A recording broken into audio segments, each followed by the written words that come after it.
I humbly request Finance Minister to enhance the funds. पर जो चर्चा चल रही है, उस चर्चा में शरीक होकर के मैं आदरणीय राष्ट्रपति जी का आदरपूर्वक धन्यवाद करता हूं। आदरणीय राष्ट्रपति जी का अभिनंदन करता हूं।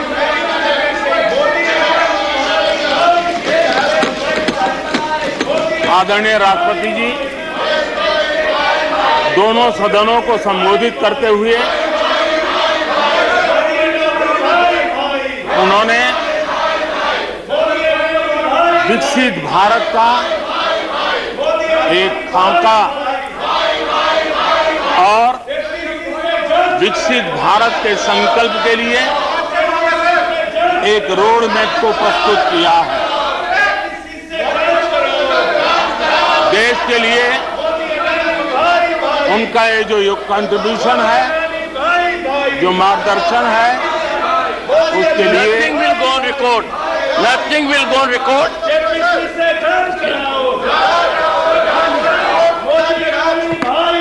Honorable members, honorable members, honorable members, take your seat.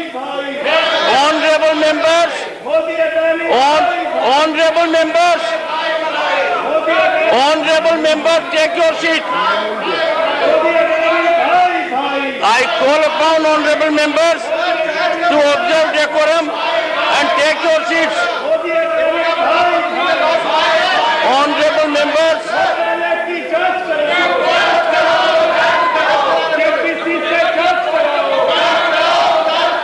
honorable members, take your seats. I will be called upon to name you. I will be called upon to name you. Take your seats. Take your seats. Honorable friends.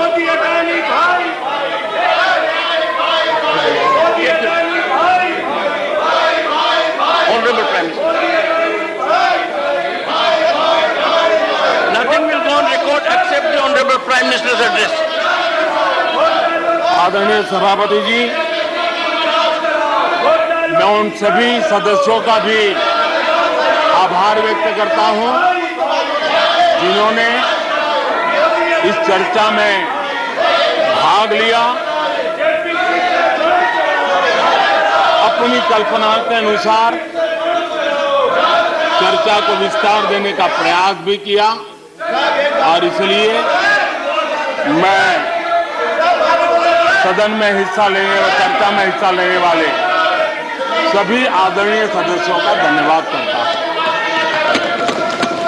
आदरणीय सभापति जी, ये सदन राज्यों का सदन है। बीते दशकों में अनेक बुद्धिजीवियों ने इस सदन से देश को दिशा दी है, देश का मार्गदर्शन किया है।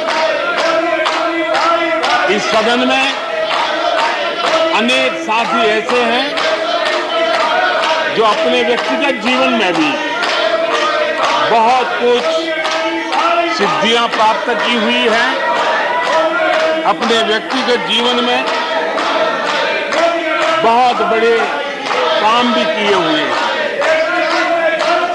और इसलिए इस सदन में जो भी बात होती है उस बात को देश बहुत गंभीरता से सुनता है और देश उसे बहुत गंभीरता से लेता है।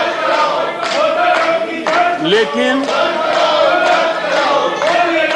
आदरणीय सभापति जी, ये भी दुर्भाग्यपूर्ण है, इतने महत्वपूर्ण सदन में कुछ लोगों का व्यवहार, कुछ लोगों की वाणी न सिर्फ सदन को लेकिन देश को निराश करने वाली रही।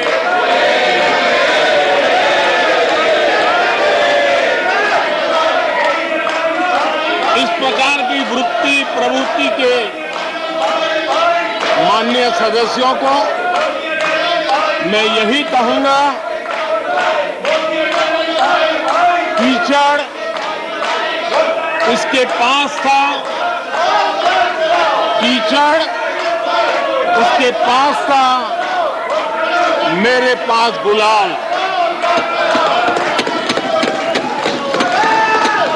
कीचड़ उसके पास था, मेरे पास गुलाल। जो भी जिसके पास था उसने दिया उछाल।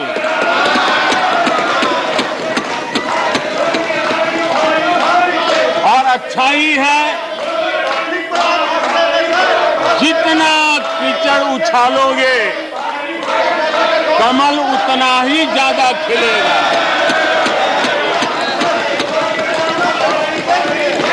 और इसलिए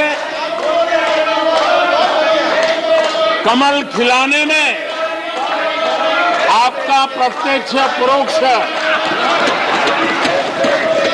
जो भी योगदान है, इसके लिए मैं उनका भी आभार व्यक्त करता हूं।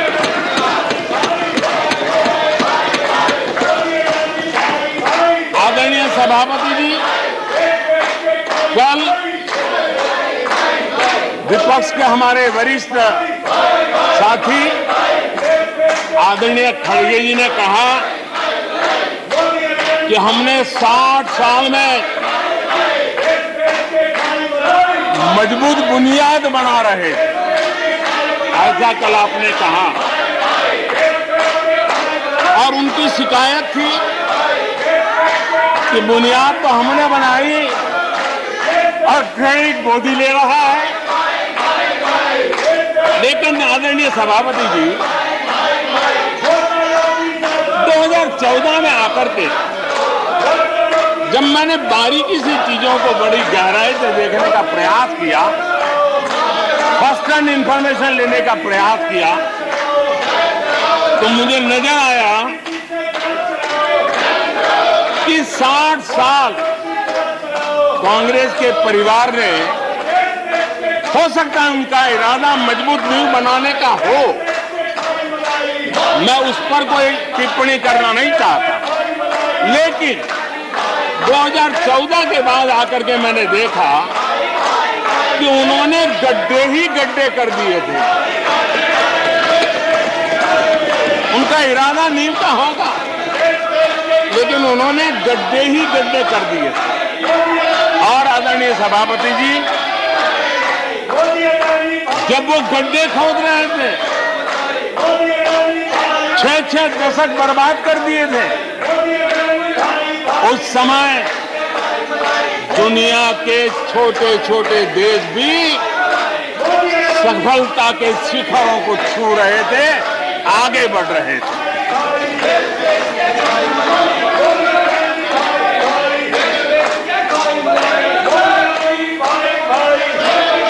आदरणीय सभापति जी, उनका तो वो साल इतना अच्छा माहौल था कि पंचायत से लेकर के पार्लियामेंट तक उन्हीं की दुनिया चलती थी। इतना देश भी अनेक आशा अपेक्षाओं के साथ आंख बंद करके उनका समर्थन करता था। लेकिन उन्होंने इस प्रकार की कार्यशैली विकसित की, इस प्रकार का कल्चर विकसित किया कि जिसके कारण वे एक भी चुनौती का परमानेंट सॉल्यूशन करने का न कभी सोचा, न कभी उनको सूझा, न कभी उन्होंने प्रयास किया।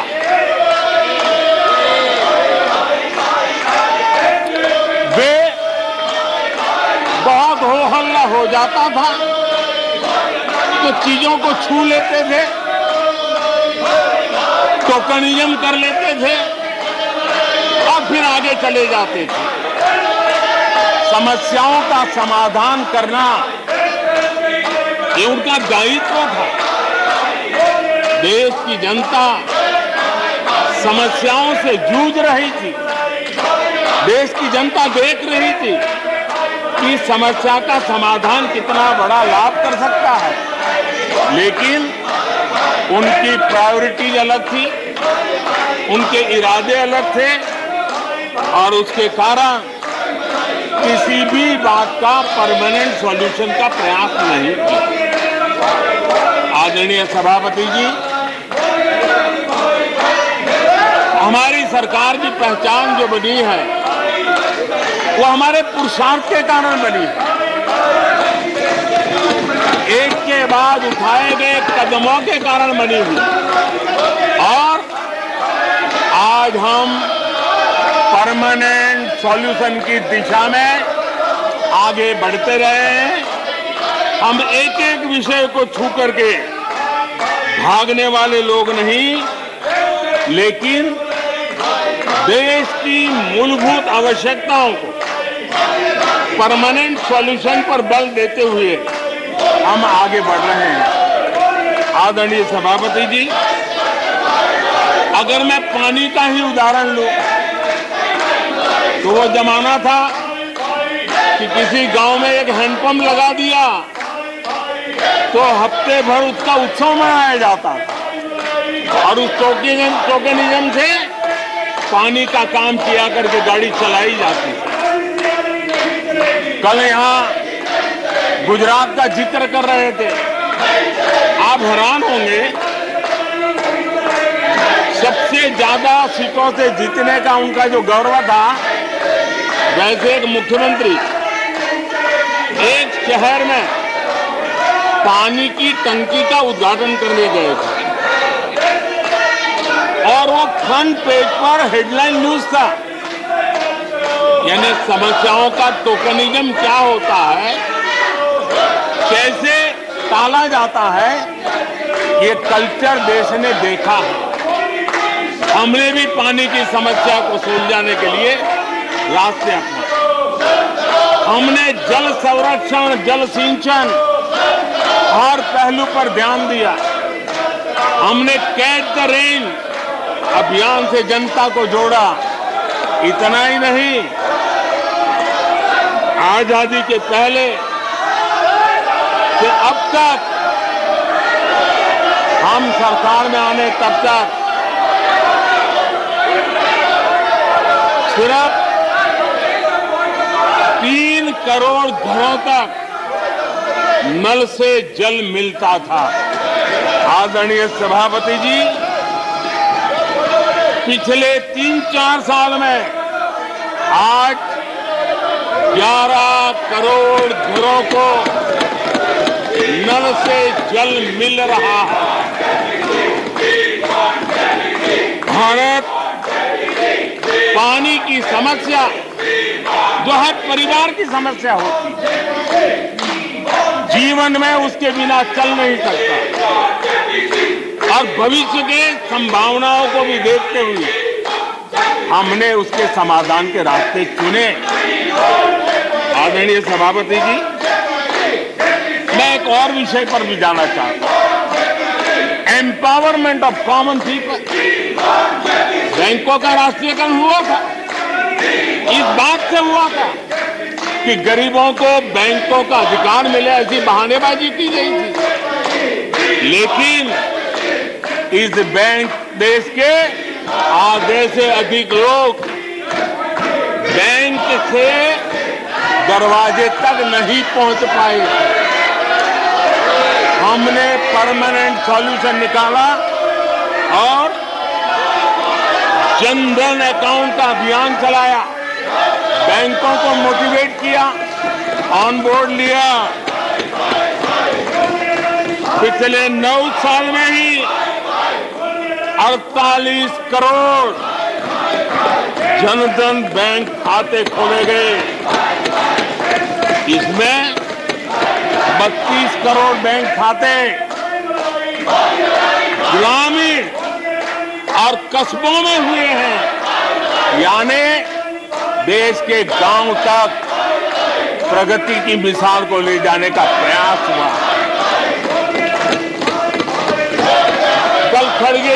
शिकायत कर रहे थे कि मोदी जी बार बार मेरे चुनावी क्षेत्र में आते हैं। वो कह रहे थे मोदी जी कलबुर्गी आ जाते हैं।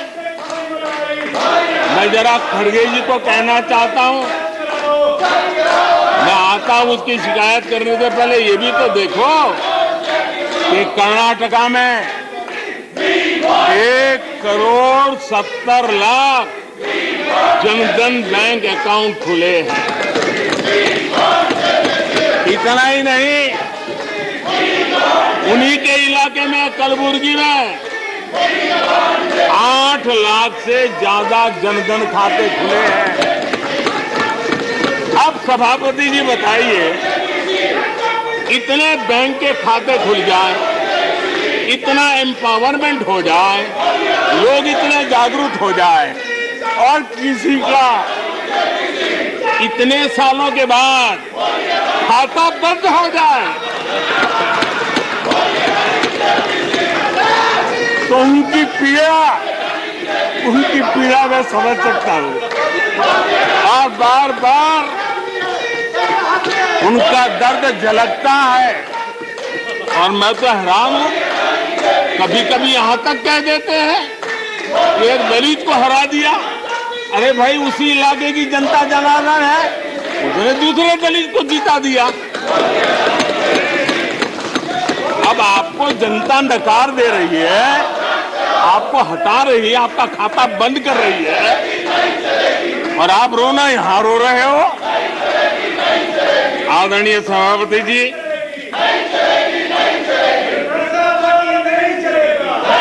जनधन, आधार, मोबाइल, ये जो त्रिशक्ति है, और उसने सीधा डायरेक्ट बेनिफिट ट्रांसफर, उस योजना के तहत पिछले कुछ वर्षों में 27 लाख करोड़ रुपया इस देश के नागरिकों के बैंक खातों में ट्रांसफर किया, हितधारकों के खातों में ट्रांसफर किया है। और मुझे खुशी है कि डायरेक्ट बेनिफिट ट्रांसफर, ये टेक्नोलॉजी का उपयोग करने के कारण इस देश के 2 लाख करोड़ रुपए से ज्यादा पैसे जो किसी इकोसिस्टम के गलत हाथों में जाता था, वो बच गया है। देश की बहुत बड़ी सेवा की है। और मैं जानता हूं, जिस इकोसिस्टम के सागरिकों को, चेले चपाटों को जो 2 लाख करोड़ की ऐसी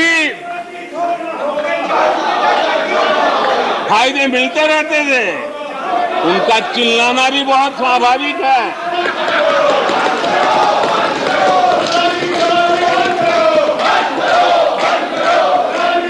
आदरणीय सभापति जी, हमारे देश में पहले परियोजनाएं अटकाना, लटकाना, भटकाना, ये उनकी कार्य संस्कृति का हिस्सा बन गया था। यही उनका कार्य करने का तरीका बन गया था। ईमानदार टैक्स पेयर की गाढ़ी कमाई, उसका नुकसान होता था। हमने टेक्नोलॉजी का प्लेटफॉर्म तैयार किया, पीएम गति शक्ति मास्टर प्लान लेकर के आए और 1600 लेयर में डेटा के माध्यम से इंफ्रास्ट्रक्चर को, प्रोजेक्ट्स को गति देने का काम हो रहा है। जो योजनाएं बनाने में महीनों लग जाते थे, वो आज सप्ताहों के भीतर भीतर उसको आगे बढ़ा दिया जाता है, क्योंकि आधुनिक भारत के निर्माण के लिए इंफ्रास्ट्रक्चर का महत्व हम भली भांति समझते हैं। स्केल का भी महत्व समझते हैं, स्पीड का भी महत्व समझते हैं और टेक्नोलॉजी के माध्यम से परमानेंट सॉल्यूशन और परमानेंट एस्पिरेशन का एड्रेस करने का प्रयास आदरणीय सभापति जी हम कर रहे हैं। आदरणीय सभापति जी, कोई भी जब सरकार में आता है तो देश के लिए कुछ करने के वादे करके आता है, जनता का कुछ भला करने के वादे करके आता है, लेकिन सिर्फ भावनाएं व्यक्त करने से बात बनती नहीं है। आप कह दें कि हम ऐसा चाहते हैं, हम ऐसा चाहते हैं, जैसे कभी कहा जाता था गरीबी हटाओ, 4 दशक हो गए, हुआ कुछ नहीं। इसलिए विकास की गति क्या है, विकास की नीयत क्या है, विकास की दिशा क्या है, विकास का प्रयास क्या है, परिणाम क्या है, ये बहुत मायने रखता है। सिर्फ आप कहते रहे कि हम भी कुछ करते थे, इतने से बात बनती नहीं है। आदरणीय सभापति जी, जबकि हम जनता को उनकी प्राथमिकताओं के आधार पर, उनकी आवश्यकताओं, और जब जनता की इतनी बड़ी आवश्यकताओं के लिए मेहनत करते हैं तो हम पर दबाव भी बढ़ता है, हमें मेहनत भी ज्यादा करनी पड़ती है, हमें परिश्रम भी ज्यादा करना पड़ता है। लेकिन हमने, जैसे महात्मा गांधी जी कहते थे, श्रेय और प्रेय, हमने श्रेय का रास्ता चुना है, प्रिय लग जाए आराम कर लें, वो रास्ता हमने नहीं चुना है। मेहनत करनी पड़ेगी तो करेंगे, दिन रात खपाना पड़ेगा तो खपाएंगे, लेकिन जनता जनार्दन के एस्पिरेशन को चोट नहीं पहुंचने देंगे और उसके एस्पिरेशन सिद्धियों में परिवर्तित हो जाए और देश विकास की यात्रा को पार करे, इसके लिए हम काम करते रहेंगे। इन सपनों को लेकर के चलने वाले हम लोग हैं और हमने वो करके दिखाया। आदरणीय सभापति जी, अब आप देखिए, देश आजाद हुआ तब से 2014 तक 14 करोड़ एलपीजी कनेक्शन थे और लोगों की मांग भी थी। लोग सांसदों के पास जाते थे कि हमें एलपीजी कनेक्शन मिल जाए,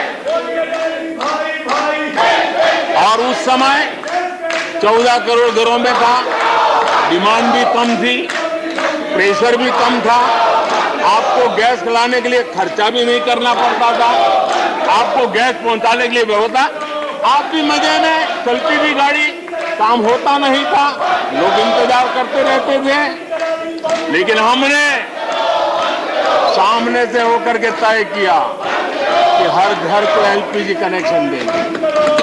हमें मालूम था कि हम कर रहे हैं, हमें मेहनत करनी पड़ेगी, हमें मालूम था हमें धन खर्च करना पड़ेगा, हमें मालूम था हमें दुनिया भर से गैस लाना पड़ेगा। ये सब दबाव की संभावना जानने के बावजूद भी हमारी प्राथमिकता मेरे देश का नागरिक था, हमारी प्राथमिकता हमारे देश के सामान्य लोग थे, और इसलिए हमने 32 करोड़ से ज्यादा परिवारों के पास गैस कनेक्शन पहुंचाए। नया इंफ्रास्ट्रक्चर खड़ा करना पड़ा, धन खर्चना पड़ा। आदरणीय सभापति जी, इस एक उदाहरण से आप समझ सकते हैं कि हमें कितनी मेहनत करनी पड़ी होगी, लेकिन हमने आनंद के साथ, संतोष के साथ, गर्व के साथ इस मेहनत को किया, और मुझे खुशी है कि सामान्य मानवी को उसका संतोष मिला। इससे बड़ा एक सरकार के लिए संतोष क्या हो सकता है। आदरणीय सभापति जी,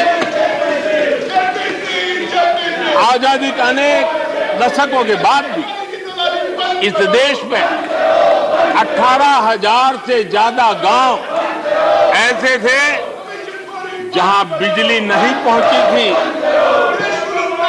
और ये गांव अधिकतर हमारे आदिवासी बस्ती के गांव थे, हमारे पहाड़ों पर जिंदगी गुजारने वालों के लोगों के गांव थे, जनजातीय से गांव थे, नॉर्थ ईस्ट के गांव थे। लेकिन ये उनके चुनाव के हिसाब किताब में बैठता नहीं था, इसलिए इनकी प्रायोरिटी नहीं था। हम जानते थे ये कठिन काम इन्होंने छोड़ दिए हैं। हमने कहा हम तो मक्खन पे लकीर करने वाले नहीं, पत्थर पे लकीर करने वाले लोग हैं। हम इस चुनौती को भी उठाएंगे, हम इस चुनौती को भी उठाएंगे। और हमने हर गांव में बिजली पहुंचाने का संकल्प उठाया। समय सीमा में 18,000 गांवों में बिजली पहुंचाई, और उस चुनौतीपूर्ण काम करने के पीछे गांवों में एक नई जिंदगी की अनुभूति हुई, उनका विकास तो हुआ, लेकिन सबसे बड़ी बात हुई देश की व्यवस्था पर उनका विश्वास बढ़ा। और विश्वास बहुत बड़ी ताकत होती है। जब देश के नागरिकों का विश्वास बनता है तब वो लाखों करोड़ों गुना एक सामर्थ्य में परिवर्तित हो जाता है। वो विश्वास हमने जीता है और हमने मेहनत की, हमें मेहनत पड़ी, लेकिन मुझे खुशी है उन दूर दराज के गांवों को आजादी के इतने सालों के बाद नई आशा की किरण दिखाई दी, संतोष का भाव प्रकट हुआ, और वो आशीर्वाद आज हमें मिल रहे हैं। आदरणीय सभापति जी, पहले की सरकारों में कुछ घंटे बिजली आती थी, कहने को तो लगता था बिजली आ गई, गांव के बीच में खंभा डाल दिया तो हर साल उसकी संवत्सरी मनाते थे, फलानी तारीख को खंभा डाला गया, बिजली तो आती नहीं थी। आज बिजली पहुंची इतना ही नहीं, औसत हमारे देश में 22 घंटे बिजली देने के प्रयास में हम सफल हुए हैं। हमें इस काम के लिए नई ट्रांसमिशन लाइनें लगानी पड़ी, हमें नए ऊर्जा उत्पादन के लिए काम करना पड़ा, हमने सौर ऊर्जा की ओर जाना पड़ा, हमें रिन्यूएबल एनर्जी का नए क्षेत्र खोजने पड़े। हमने लोगों को उनके भाग्य पर नहीं छोड़ दिया, राजनीतिक फायदे घाटे की बात नहीं सोची, हमने देश का आने वाली कल उज्जवल बनाने का रास्ता चुना। हमने खुद के लिए दबाव बढ़ाया, लोगों की मांग बढ़ने लगी, दबाव बढ़ने लगा, हमने मेहनत वाला रास्ता चुना, और इसके नतीजे आज देश देख रहा है। देश ऊर्जा के क्षेत्र में प्रगति की ऊंचाइयों को प्राप्त कर रहा है। आदरणीय सभापति जी,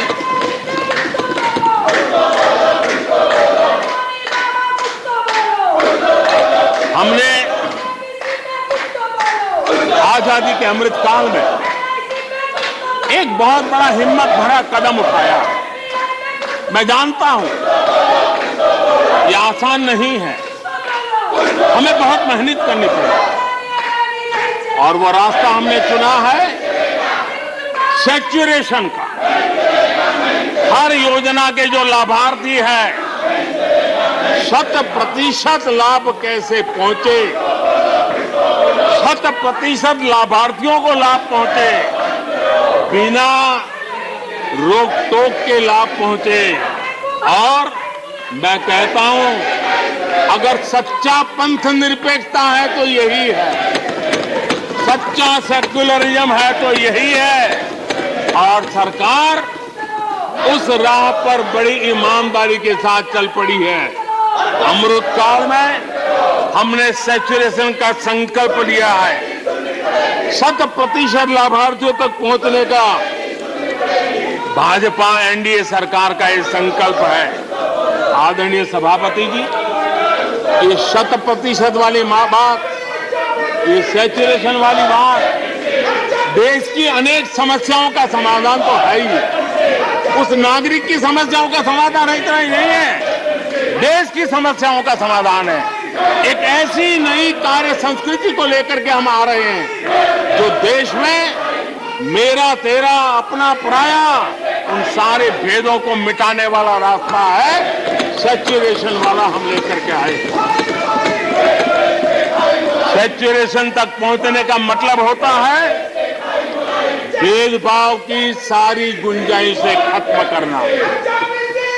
जब डिस्क्रिमिनेशन रहता है तब करप्शन को भी संभावना मिलती है। कोई कहेगा मुझे जल्दी दो, तो कहता इतना दोगे तो दूंगा, लेकिन 100% जाना है तो उसको विश्वास होता है भले इस महीने मुझे नहीं पहुंचा, 3 महीने के बाद पहुंचेगा, लेकिन पहुंचेगा। विश्वास बढ़ता है। ये तुष्टीकरण की आशंकाओं को समाप्त कर देता है। फलानी जाति को मिलेगा, फलाने परिवार को मिलेगा, फलाने गांव को मिलेगा, फलानी बिरादरी को मिलेगा, फलाने पंथ संप्रदाय वालों को मिलेगा। ये सारी तुष्टीकरण की आशंकाओं को खत्म कर देता है। स्वार्थ के आधार पर लाभ पहुंचाने की प्रवृत्ति को पूरी तरह खत्म कर देता है और समाज के आखिरी व्यक्ति को, जो आखिरी पंक्ति में खड़ा हुआ व्यक्ति है, और महात्मा गांधी जिसकी हमेशा वकालत करते थे, उसके अधिकारों की रक्षा इसके अंदर समाहित होती है और हम उसको सुनिश्चित करते हैं। और सबका साथ सबका विकास, ये मतलब यही है कि 100% उनके हकों को पहुंचाना। जब सरकार की मशीनरी का लक्ष्य हर पात्र व्यक्ति तक पहुंचने का हो तो भेदभाव पक्षपात टिक ही नहीं सकता। इसलिए हमारा ये 100% सेवा अभियान, सोशल जस्टिस, सामाजिक न्याय, इसका बहुत बड़ा सशक्त माध्यम है। यही सामाजिक न्याय की असली गारंटी है। यही सच्ची पंथ निरपेक्षता है, यही सच्चा सेकुलरिज्म है। हम देश को विकास का ये मॉडल दे रहे हैं जिसमें हितधारक सबको उनके हक मिले। देश हमारे साथ है। कांग्रेस को बार बार देश नकार रहा है, लेकिन कांग्रेस और उसके साथी अपनी साजिशों से बाज नहीं आते हैं और जनता ये देख भी रही है और उनको हर मौके पर सजा भी देती रही। आदरणीय सभापति जी, हमारे देश की आजादी में 1857 से लेकर के स्वतंत्रता संग्राम का कोई भी दशक उठा लीजिए, हिंदुस्तान का कोई भी भूभाग उठा लीजिए, मेरे देश की आजादी की लड़ाई में मेरे देश के आदिवासियों का योगदान स्वर्णिम पुष्प से भरा पड़ा हुआ है। गर्व होता है देश को कि मेरे आदिवासी भाइयों ने आजादी के महात्म्य को समझा था, लेकिन दशकों तक मेरे आदिवासी भाई विकास से वंचित रहे और विश्वास का सेतु तो कभी बन ही नहीं पाया। आशंकाओं से भरी हुई व्यवस्था बनी और उन नौजवानों के मन में बार बार सरकारों के लिए सवाल उठते चले गए, लेकिन उन्होंने सही नियत से काम किया होता, नेक नियत से काम किया होता, आदिवासियों के कल्याण के प्रति समर्पण भाव से काम किया होता, तो आज 21वीं सदी के तीसरे दशक में मुझे इतनी मेहनत नहीं करनी पड़ती, लेकिन उन्होंने नहीं किया। अटल बिहारी वाजपेयी की सरकार थी, पहली बार इस देश में आदिवासियों के विकास के लिए अलग मंत्रालय बना, पहली बार आदिवासियों के कल्याण के लिए, भलाई के लिए, विकास के लिए अलग बजट की व्यवस्था हुई। आदरणीय सभापति जी, हमने 110 जिलों को आकांक्षी जिलों के रूप में आइडेंटिफाई किया,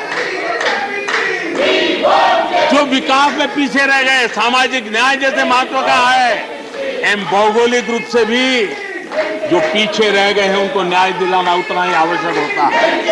और इसलिए हमने 110 आकांक्षी जिले और 110 में आधे से अधिक वो इलाके हैं जहां बहुल जनसंख्या जनजातीय हैं, मेरे आदिवासी भाई बहन रहते हैं।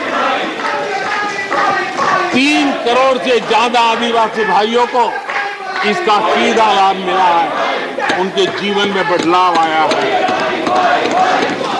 इन क्षेत्रों में शिक्षा, स्वास्थ्य, इंफ्रास्ट्रक्चर, इसमें अभूतपूर्व सुधार हुआ है, क्योंकि हमने 110 जिलों पर विशेष फोकस किया है, उनका रेगुलर मॉनिटरिंग कर रहे हैं।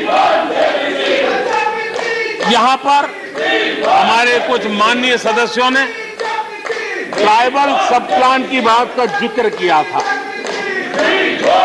मैं ऐसे साथियों का अनुरोध करता हूं कि जरा समय निकाल करके किसी पढ़े लिखे व्यक्ति की मदद लेकर के बैठिए, जो बजट को अध्ययन कर सकता है, थोड़ा समझा सकता है, और आप देखेंगे तो पता चलेगा कि बजट में शेड्यूल्ड ट्राइब कंपोनेंट फंड्स, इसके तहत 2014 के पहले की तुलना में 5 गुना अधिक वृद्धि हुई है।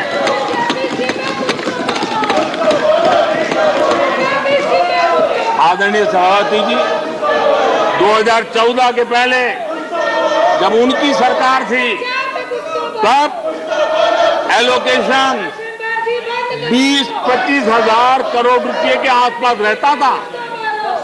बहुत पुरानी बात नहीं है, सिर्फ 20-25 हजार करोड़ रुपए। आज यहाँ आकर के गीत गा रहे हैं। हमने आकर के इस वर्ष 1,20,000 करोड़ का प्रावधान किया। हमने बीते 9 वर्षों में हमारे आदिवासी, हमारे जनजातीय भाई बहनों के उज्जवल भविष्य के लिए और बच्चों के उज्जवल भविष्य के लिए 500 नए एकलव्य मॉडल स्कूल स्वीकृत किए हैं, और ये 4 गुना ज्यादा बढ़ोतरी है। इतना ही नहीं, स्कूलों में टीचर, स्टाफ, इस बार हमने 38,000 नए लोगों के रिक्रूटमेंट का, हमने भर्ती का इस बजट में प्रावधान किया। आदिवासियों के कल्याण के लिए समर्पित हमारी सरकार ने, मैं जरा आपको फॉरेस्ट राइट एक्ट की बात की तरफ ले जाना चाहता हूं। आदरणीय सभापति जी, देश आजाद होने से लेकर हमारे आने से पहले, 2014 के पहले, आदिवासी परिवारों को 14 लाख जमीन के पट्टे दिए गए। पिछले 7-8 वर्षों में हमने 7 लाख नए पट्टे दिए। यह अभूतपूर्व काम हुआ है। हमारे आने से पहले 23,000 सामुदायिक पट्टे दिए गए थे, 23,000। हमारे आने के बाद 80,000 से अधिक सामुदायिक पट्टे दिए गए हैं। लिप सिंपैथी बता करके आदिवासियों की भावनाओं के साथ खेलने के बजाय अगर कुछ किया होता तो आज मुझे इतनी मेहनत न करनी पड़ती और ये काम पहले आराम से हो जाता, लेकिन ये उनकी प्रायोरिटी में नहीं था। आदरणीय सभापति जी, इनकी अर्थनीति, उनकी समाज नीति, उनकी राजनीति वोट बैंक के आधार पर ही चलती रही और उसके कारण समाज की जो बेसिक ताकत होती है, स्वरोजगार के कारण देश की आर्थिक गतिविधि बढ़ाने वाला जो सामर्थ्य होता है, इन्होंने हमेशा नजरअंदाज कर दिया। उनको वो इतने छोटे लगते थे, इतने बिखरे हुए लगते थे, तो उसका उनको कोई मूल्य ही नहीं था। जो छोटे छोटे काम में जुड़े हुए, जो स्वरोजगार के ऊपर समाज पर बोझ बने बिना समाज में कुछ न कुछ वैल्यू एडिशन करते हैं, उनके प्रति दुर्लक्ष्य किया गया।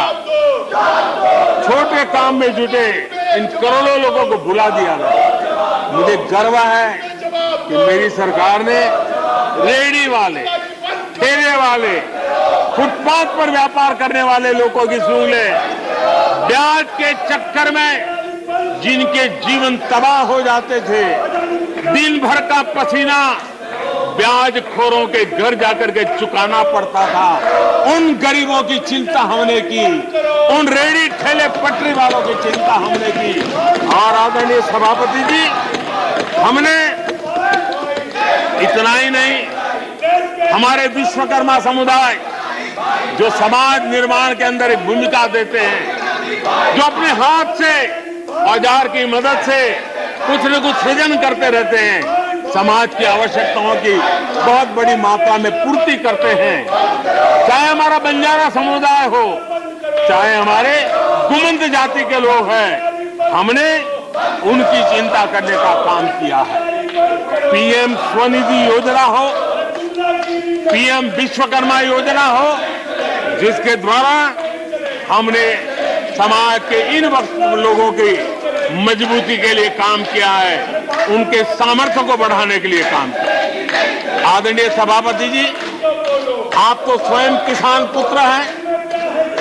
इस देश के किसानों के साथ क्या बीती है, ऊपर के कुछ एक वर्ग को संभाल लेना और उन्हीं से अपनी राजनीति चलाए रखना, यही सिलसिला चला। इस देश की कृषि की सच्ची ताकत छोटे किसानों में है। 1 एकड़ 2 एकड़ भूमि का वो बड़ा मुश्किल से 80-85% इस देश का ये वर्ग है। इन छोटे किसान उपेक्षित थे, उनकी आवाज कोई सुनने वाला नहीं था। हमारी सरकार ने छोटे किसानों पर ध्यान केंद्रित किया, छोटे किसानों को फॉर्मल बैंकिंग के साथ जोड़ा। आज साल में 3 बार सीधे पीएम किसान सम्मान निधि छोटे किसान के खाते में जमा होती है। इतना ही नहीं, हमने पशुपालकों को भी बैंकों से जोड़ा, हमने मछुआरों को बैंकों से जोड़ा और उनको ब्याज में रियायत दे करके उनके आर्थिक सामर्थ्य को बढ़ाया, ताकि वो अपना व्यवसाय विकसित कर सके, अपने क्रॉप पैटर्न को बदल सके, अपने उत्पादित की हुए माल को रोक करके उचित दाम मिलने पर बाजार में ले जा सके। उस दिशा में हमने काम किया। आदरणीय सभापति जी, हम जानते हैं हमारे देश के बहुत सारे किसान ऐसे हैं कि जो बरसाती पानी पर उनको गुजारा करना पड़ता है। सिंचाई की व्यवस्था ये पिछली सरकारों ने की नहीं। हमने और देखा है कि ये छोटे किसान पानी बरसाती के भरोसे जीने वाले, मोटे अनाज की खेती करते हैं, पानी होता नहीं है। ये मोटे अनाज की खेती करने वाले किसानों को हमने विशेष स्थान दिया। हमने यूएन को लिखा कि मिलेट ईयर मनाइए, दुनिया में भारत के मोटे अनाज की एक ब्रांडिंग बने, मार्केटिंग बने और उसके सुविचारित रूप से अब उस मोटे अनाज को श्री अन्न के रूप में, जैसे श्रीफल का महात्मा है, वैसे ही श्री अन्न का महात्मा बने और छोटे किसान जो पैदावार करते हैं उनको उचित दाम मिले, ग्लोबल मार्केट मिले, देश में क्रॉप पैटर्न में परिवर्तन आए। और इतना ही नहीं, ये मिलेट सुपर फूड है, पोषण के लिए बहुत बड़ी ताकत है। हमारे देश के नई पीढ़ी को पोषण की समस्या के समाधान में भी ये काम आए, जो मेरे छोटे किसान को भी मजबूत करेगा। हमने फर्टिलाइजर में भी अनेक नए विकल्प डेवलप किए हैं, उसका भी लाभ मिल रहा है। आदरणीय सभापति जी,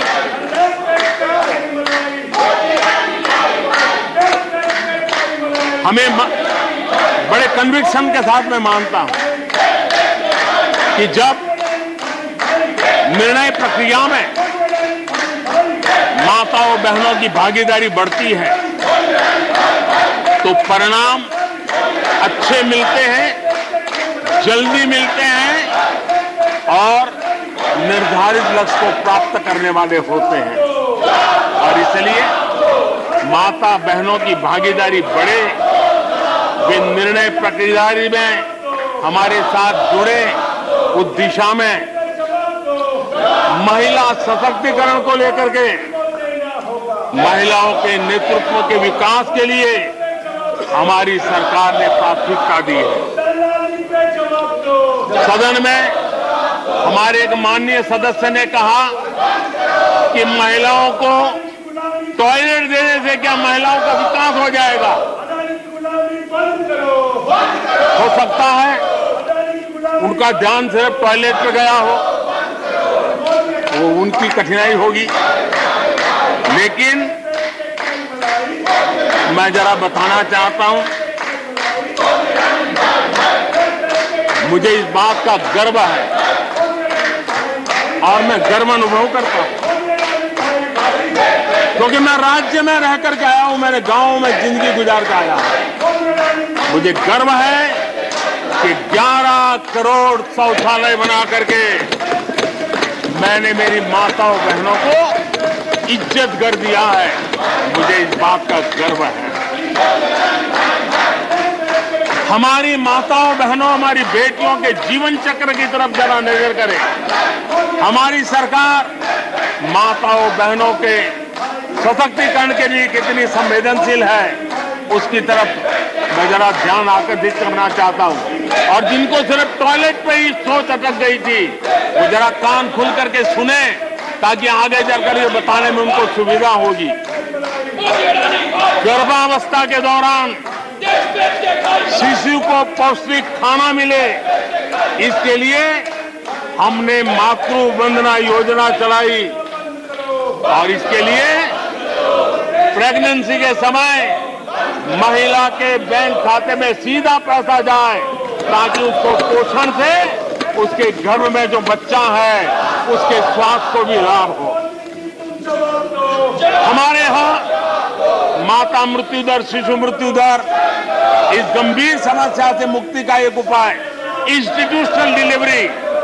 हमारे गरीब से गरीब मां की इंस्टीट्यूशनल डिलीवरी हो, शिशु का जन्म अस्पताल में हो, इसके लिए हमने धन भी खर्च करना तय किया और व्यापक अभियान भी चलाया और उसके सुफल दिखाई भी दे रहे हैं। हम जानते हैं किसी न किसी मानसिक विकृति के कारण बेटियों को मां के कोख में ही मारने की प्रवृत्ति बढ़ गई थी। ये समाज के लिए कलंक था। हमने बेटी बचाओ अभियान चलाया और आज मुझे खुशी है कि बेटे जन्म लेते हैं, उसकी तुलना में बेटियों की संख्या बढ़ रही है। ये हमारे लिए संतोष का विषय है। हमने बेटियों की रक्षा का काम किया है। बेटी जब बड़ी होकर स्कूल जाए और शौचालय के अभाव में 5वीं 6वीं कक्षा में आते आते स्कूल छोड़ दें, हमने उस चिंता को भी किया और स्कूलों में बच्चियों के लिए अलग टॉयलेट बनाए, ताकि मेरी बच्चियों को स्कूल छोड़ना न पड़े। ये हमने चिंता की। बेटी की शिक्षा जारी रहे, और इसलिए हमने सुकन्या समृद्धि योजना, जिसमें अधिक ब्याज।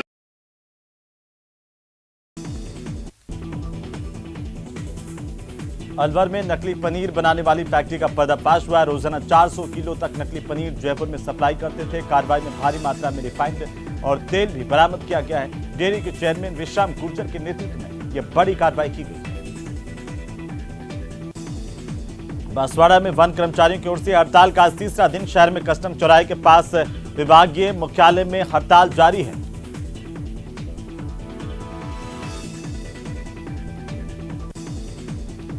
भरतपुर में विश्वविद्यालय के छात्र संघ कार्यालय के दौरान जमकर हंगामा देखने को मिला। इस दौरान हंगामे के दौरान जमकर जूते भी चले। एबीवीपी के कार्यकर्ताओं ने नारेबाजी की। गहलोत सरकार अपना आखिरी बजट पेश करने जा रही है। इसे लेकर के आम जनता में काफी आशाएं उम्मीदें हैं। इस बार उन्हें कुछ खास तोहफा मुख्यमंत्री अशोक गहलोत देंगे, इस तरह की उम्मीद भीलवाड़ा को भी है। भीलवाड़ा वहीं बीकानेर में आज पाले और शीतलहर के चलते किसानों को हुए नुकसान की भरपाई को लेकर मार्क्सवादी कम्युनिस्ट पार्टी के कार्यकर्ताओं ने जिला कलेक्ट्रेट पर प्रदर्शन किया। बूंदी में नियमित कर वेतन बढ़ाने की मांग को लेकर के सड़कों पर उतरे ग्राम प्रतिहारियों ने जिला कलेक्ट्रेट के बाहर जोरदार प्रदर्शन किया, धरना शुरू कर दिया। चित्तौड़गढ़ में उदयपुर कोटा राष्ट्रीय राजमार्ग पर एक हादसा हुआ। ट्रेवल्स बस ने पौधों को पानी पिला रही ट्रैक्टर टैंकर को टक्कर मारी, इससे 2 लोगों की मौत हुई। चित्तौड़गढ़ के निम्बाहेड़ा में विकास और बंटी आंजना की हत्या के बाद सियासत तेज है। आरोपियों पर कार्रवाई की मांग को लेकर बीजेपी ने धरना प्रदर्शन किया, तो वहीं मृतक बंटी के परिवार से मुलाकात के बाद बीजेपी प्रदेशाध्यक्ष सतीश पुनिया भी धरने में शामिल हुए। विधायक अनीता बघेल और भाजपा की राष्ट्रीय मंत्री अलका गुर्जर चित्तौड़गढ़ के दौरे पर रहीं। सर्किट हाउस में विधायक चंद्रभान शाक्य के नेतृत्व में कई बीजेपी कार्यकर्ताओं ने उनका स्वागत किया और बैंकों से मिलने वाली उनकी रकम में बहुत बड़ा इजाफा किया, और इसलिए वो भी हमने उनकी प्रगति के लिए हमारी माताओं, बेटियों को, बहनों को लकड़ी के धुएं से जिंदगी में मुसीबतें झेलनी न पड़े, इसलिए हमने उज्ज्वला योजना से गैस का कनेक्शन दिया। हमारी माताओं, बहनों को, बेटियों को पीने का पानी के लिए जूझना न पड़े, 2-2, 4-4 किलोमीटर तक जाना न पड़े। हमने नल से घर तक पानी पहुंचाने का अभियान चलाया, ताकि मेरी माताओं, बेटों को, बेटियों को, बहनों को, बेटियों को अंधेरे में गुजारा न करना पड़े। इसलिए हमने सौभाग्य योजना से ऐसे गरीब परिवारों तक बिजली पहुंचाई। बेटी, माँ, बहन कितनी ही गंभीर बीमारी हो, लेकिन कभी बताती नहीं है। उसको चिंता रहती है कि कहीं बच्चों पे कर्ज हो जाएगा, परिवार पर बोझ हो जाएगा, वो पीड़ा सहती है, लेकिन अपने बच्चों को अपनी बीमारी के विषय में नहीं बताती है। उन माताओं, बहनों को आयुष्मान कार्ड दे करके अस्पताल में बड़ी से बड़ी बीमारी से मुक्ति का रास्ता हमने खोल दिया है। आदरणीय सभापति जी, बेटी का संपत्ति पर अधिकार हो, इसलिए हमने सरकार की तरफ से जो आवाज देते हैं उसमें बेटी के राइट को निश्चित किया, उसके नाम पर प्रॉपर्टी करने का काम किया। हमने महिला सशक्तिकरण के लिए हमारी माताओं, बहनों को जो भी छोटी मोटी बचत कर ले, मुसीबत झेल करके बचत करना माताओं, बहनों का स्वभाव होता है, और वो घर में अनाज के डिब्बे में पैसे रख करके गुजारा करती है। उस मुसीबत में निकाल के हमने उसको जनधन के खाते दे दिए, बैंक में पैसा जमा करे, इसकी व्यवस्था करके। और आदरणीय सभापति जी, इस बजट सत्र के लिए तो गर्व की बात है कि बजट सत्र का प्रारंभ महिला राष्ट्रपति के द्वारा होता है, और बजट सत्र का विधिवत प्रारंभ महिला वित्त मंत्री के स्तर पर होता है। देश में ऐसा संयोग पहले कभी नहीं आया जो आज आया है।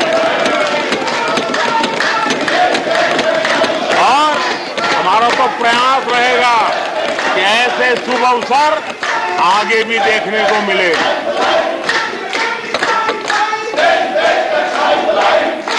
आदरणीय सभापति जी,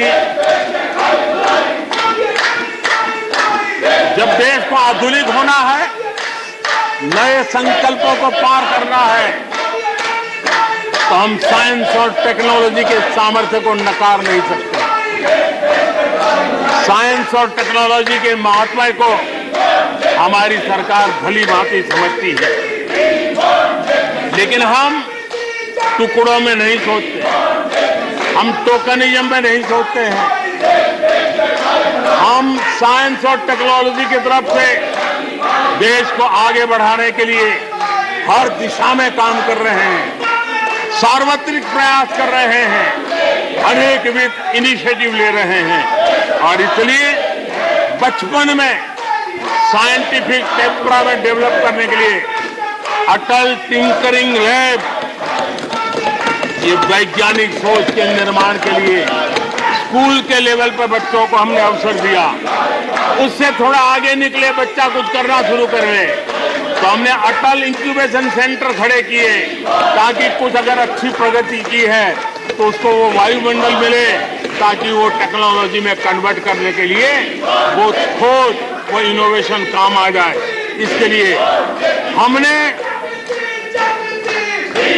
विज्ञान की इस प्रगति का परिणाम, हमने नीतियां बदली। स्पेस के क्षेत्र में अब प्राइवेट भागीदारी का हमने सपना पूरा किया, और मुझे खुशी है मेरे देश के नौजवान आज प्राइवेट सैटेलाइट छोड़ने की ताकत रखते हैं। ये साइंस एंड टेक्नोलॉजी, आज स्टार्टअप की दुनिया जो मूलतः साइंस और टेक्नोलॉजी से जुड़ी हुई है, उसमें यूनिकॉर्न की संख्या में आज हम दुनिया में तीसरे नंबर पर पहुंच गए हैं। आदरणीय सभापति जी, आज ये देश गर्व करेगा कि सर्वाधिक पेटेंट इनोवेशन और दुनिया के बाजार में टिकता है पेटेंट, ये सबसे अधिक पेटेंट रजिस्टर करने में आज मेरे देश के नौजवान आगे आ रहे हैं। आदरणीय सभापति जी, आधार की ताकत क्या होती है वो हमारी सरकार ने आके दिखा दिया, और आधार से जुड़े हुए जो विद्वान लोग हैं उन्होंने भी कहा है कि आधार के महत्व को, टेक्नोलॉजी के महत्व को 2014 के बाद समझा गया, और उसके कारण वो मेहनत अब रंग ला रही है। हमने देखा है कोविड के काल में कोविन प्लेटफॉर्म 200 करोड़ वैक्सीनेशन और सर्टिफिकेट कोविन का आपके मोबाइल पर विदिन ए सेकंड आ जाता है। लेकिन दुनिया को अचंभा तब हुआ कि भारत अपनी वैक्सीन लेकर के आ गया है कोविड में। दुनिया के लोग अपनी वैक्सीन, हमारे यहाँ कोई बहुत बड़ा मार्केट था, बेचने के लिए भांति भांति के प्रेशर करते थे, आर्टिकल लिखे जाते थे, टीवी में इंटरव्यू दिए जाते थे, सेमिनार किए जाते थे। इतना ही नहीं, मेरे देश के वैज्ञानिकों को बदनाम करने के लिए, उनको नीचा दिखाने के लिए कल तक प्रयास चले, कल तक प्रयास चले, कल तक प्रयास चले। और मेरे ही देश के वैज्ञानिकों ने आज दुनिया में जिसको स्वीकृति मिली है ऐसी वैक्सीन से, मेरे देशवासियों का ही नहीं 150 देशों के लोगों की आवश्यकताओं को पूरी किया जाता है। ये विज्ञान के विरोधी लोग, ये टेक्नोलॉजी के विरोधी लोग,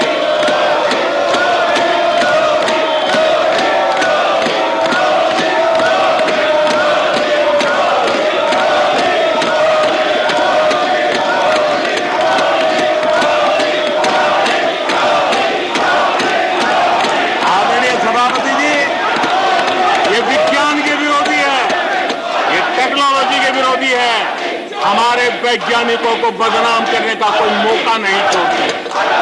फार्मेसी की दुनिया में हमारा देश एक ताकत बन के उभर रहा है। दुनिया की फार्मेसी का हब बन रहा है, हमारे नौजवान नए नए इनोवेशन कर रहे हैं, उसको बदनाम करने के रास्ते खोज रहे हैं ये लोग। उनको देश की चिंता नहीं है, अपने राजनीतिक उठापटक की चिंता है। ये दुर्भाग्य है देश का। आदरणीय सभापति जी, आज मैं बाली में था, G20 देश के समूह डिजिटल इंडिया इसको समझने के लिए लालायित रहते थे। सक्सेस को पूरी दुनिया ने प्रभावित किया है। डिजिटल लेन देन में आज हिंदुस्तान दुनिया का लीडर बना हुआ है। आदरणीय सभापति जी, हमें खुशी है आज 100 करोड़ से ज्यादा मोबाइल फोन मेरे देशवासियों के हाथ में है। आदरणीय सभापति जी, एक समय था हम मोबाइल इंपोर्ट करते थे, आज गर्व है मेरा देश मोबाइल एक्सपोर्ट कर रहा है। 5G हो, AI हो, IoT हो, उस तकनीक को आज देश बहुत तेज गति से अपना रहा है, उसका विस्तार कर रहा है। ड्रोन, इसका इस्तेमाल सामान्य जीवन में हो, सामान्य नागरिक की भलाई हो, हमने पॉलिसी में वो बदलाव किया और दवाइयां दूर सुदूर इलाकों में ड्रोन से पहुंचाने का काम आज मेरे देश में हो रहा है। साइंस और टेक्नोलॉजी के महत्व को आज खेत में मेरा किसान ड्रोन की ट्रेनिंग लेकर के खेती में ड्रोन का क्या उपयोग हो, आज मेरे गांव में दिखाई दे रहा है। जियो स्पेशल सेक्टर में हमने दरवाजे खोल दिए। ड्रोन के लिए एक पूरा नया विकास का विस्तार करने का अवसर हमने कर दिया। आज देश में यूएन जैसे लोग चर्चा करते हैं कि दुनिया में लोगों के पास अपने पास जमीन के घर के मालिकाना हक नहीं है। यूएन की चिंता है दुनिया। भारत ने ड्रोन की मदद से, स्वामित्व योजना से गांव में, घरों में उसका नक्शा और मालिकी हक देने का काम किया है। उसको कोर्ट कचहरी के चक्करों से और कभी घर बंद हो, कोई आकर के कब्जा कर न ले, सुरक्षा का एहसास दिया है। हमने टेक्नोलॉजी का भरपूर प्रयास कॉमन मैन के लिए करने की दिशा में सफलता पाई है। आज देश टेक्नोलॉजी के क्षेत्र आधुनिक विकसित भारत के सपने में उसका महत्व है समझते हैं। और इसलिए ह्यूमन रिसोर्स डेवलपमेंट, इनोवेशन, इसका महत्व बहुत है। और इसलिए दुनिया की एकमात्र फॉरेंसिक साइंस यूनिवर्सिटी हमारे देश में है। हमने गति शक्ति यूनिवर्सिटी बना करके इंफ्रास्ट्रक्चर की दुनिया में एक नई पहल की है। हमने एनर्जी यूनिवर्सिटी बना करके आज देश रिन्यूएबल एनर्जी के क्षेत्र में एक नया जंप लगाए। अभी से हमारे नौजवान तैयार हो, उस दिशा में हम कर रहे हैं। हमारे देश में टेक्नोक्रेट की तरफ, इंजीनियर्स की तरफ, साइंस की तरफ नफरत करने में कांग्रेस ने अपने शासनकाल में कोई कमी नहीं रखी है और साइंस और टेक्नोलॉजी को सम्मान देने में हमारे कार्यकाल में कोई कमी नहीं रखी है। ये हमारा रास्ता है।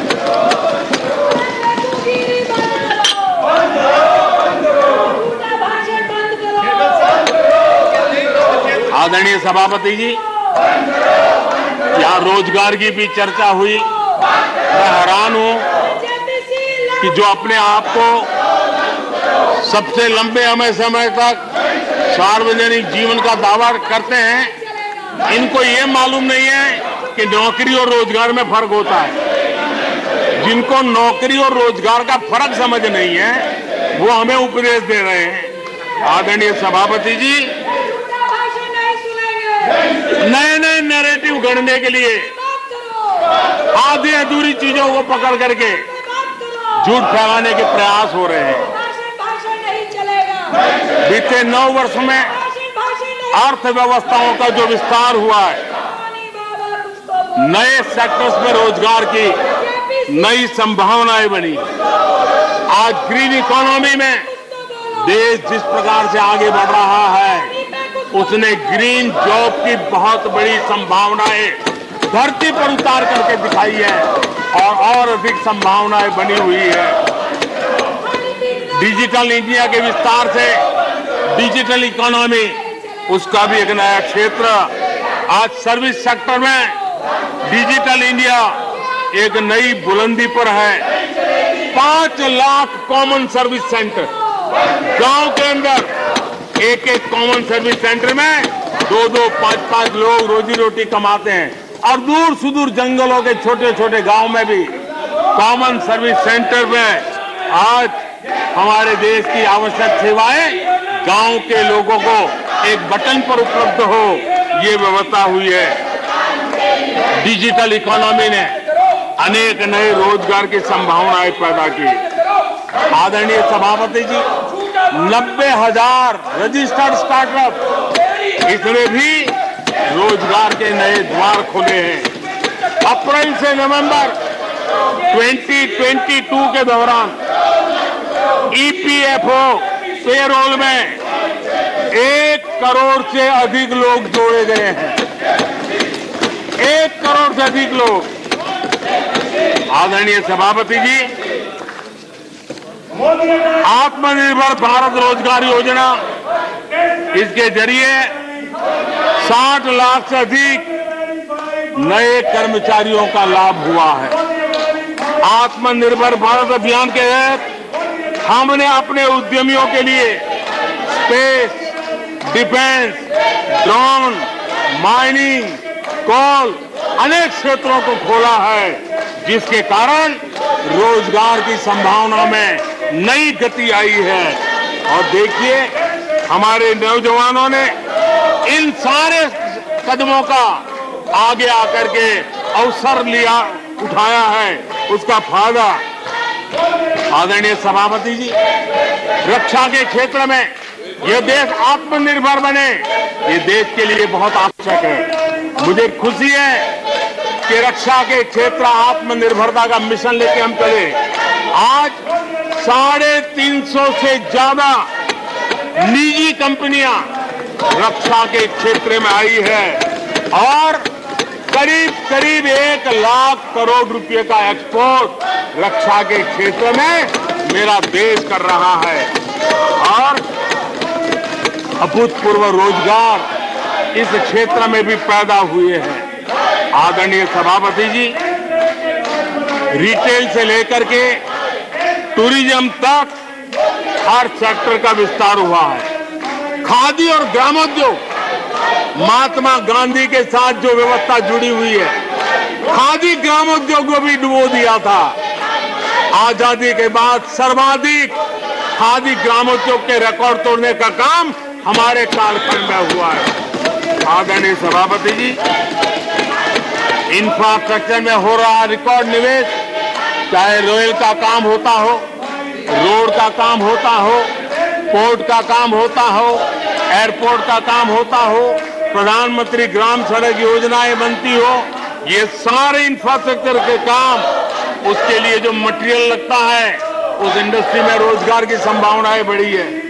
हर जगह निर्माण कार्य के अंदर मजदूर से लेकर मैकेनिक तक हर प्रकार के रोजगार की संभावनाएं, इंजीनियर से लेकर के श्रमिक तक हर किसी के लिए रोजगार के नए अवसर बने हैं। और उसी के कारण यूथ विरोधी नीति लेकर के चले हुए लोगों को आज यूथ नकार रहा है। और यूथ के भलाई के लिए हम जिन नीतियों को लेकर के चल रहे हैं, इसको आज देश स्वीकार कर रहा है। आदरणीय सभापति जी, यहां भी ये भी कहा गया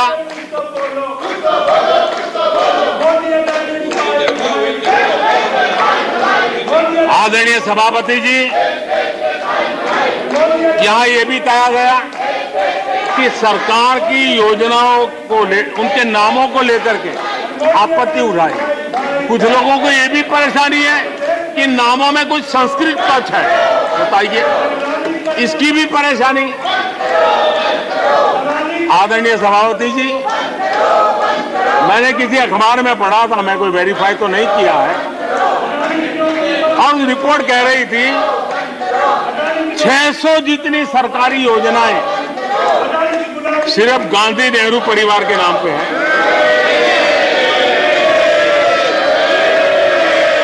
आदरणीय सभापति जी,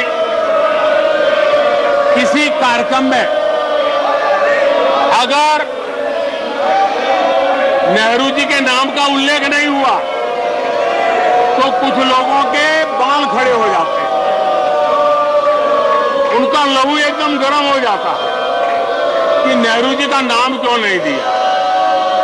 आदरणीय सभापति जी, मैं बहुत आश्चर्य होता है कि चलो भाई, हमसे कभी छूट जाता होगा नेहरू जी का नाम, और छूट जाता होता होगा हम ठीक भी कर लेंगे क्योंकि वो देश के पहले प्रधानमंत्री थे। लेकिन मुझे ये समझ नहीं आता है कि उनकी पीढ़ी का कोई व्यक्ति नेहरू सरनेम रखने से डरता क्यों है।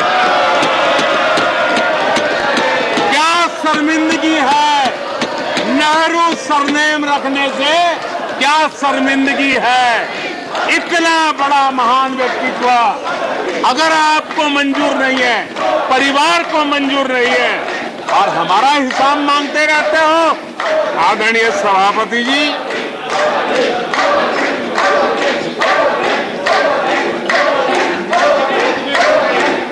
कुछ लोगों को समझना होगा, ये सदियों पुराना देश सामान्य मानवी के पसीने और पुरुषार्थ से बना हुआ देश, जन जन की पीढ़ियों की परंपरा से बना हुआ देश है। ये देश किसी परिवार की जागीर नहीं है। हमने मेजर ध्यानचंद जी का नाम पर खेल रत्न का पुरस्कार कर दिया। अंडमान में नेताजी सुभाष के नाम पर, स्वराज के नाम पर हमने द्वीपों का नामकरण किया। हमें गर्व हो रहा है। नेताजी सुभाष बोस के योगदान के लिए देश गर्व करता है, हम गर्व करते हैं। इतना ही नहीं, जो लोग आए दिन हमारे देश की सेना को नीचा दिखाने का मौका नहीं छोड़ते, हमने इन द्वीपों को परमवीर चक्र प्राप्त करने वाले सेनानियों के नाम कर दिया। आने वाली सदियों तक कोई हिमालय की चोटी एक एवरेस्ट व्यक्ति के नाम पर एवरेस्ट बन गई। मेरे द्वीप समूह, मेरे परमवीर चक्र विजेता, मेरे देश के सेनानियों के नाम कर दिया। ये हमारी श्रद्धा है, ये हमारी भक्ति है, और उसको लेकर के हम चलते हैं। आदरणीय और इससे आपको तकलीफ है और तकलीफ व्यक्त भी हो रही है। हर एक की तकलीफ व्यक्त करने के रास्ते अलग होंगे। हमारा रास्ता है सकारात्मक। कभी कभी, अब ये सदन है, एक प्रकार से राज्यों का महात्मा है, हम पर ऐसे भी आरोप लगाए जाते हैं कि हम राज्यों को परेशान करते हैं। आदरणीय सभापति जी, मैं लंबे अरसे तक राज्य का मुख्यमंत्री रह करके आया हूं। फेडरलिज्म का क्या महत्व होता है वो भली बातें समझता हूं, उसको जी करके आया हूं, और इसलिए हमने कोऑपरेटिव कॉम्पिटिटिव फेडरलिज्म पर बल दिया है। आओ हम पर्दा करें, हम आगे बढ़े, हम सहयोग करें, हम आगे बढ़े, उस दिशा में हम चले हैं। हमने हमारी नीतियों में नेशनल प्रोग्रेस का भी ध्यान रखा है और रीजनल एस्पिरेशन को भी एड्रेस किया है। National progress and regional aspiration.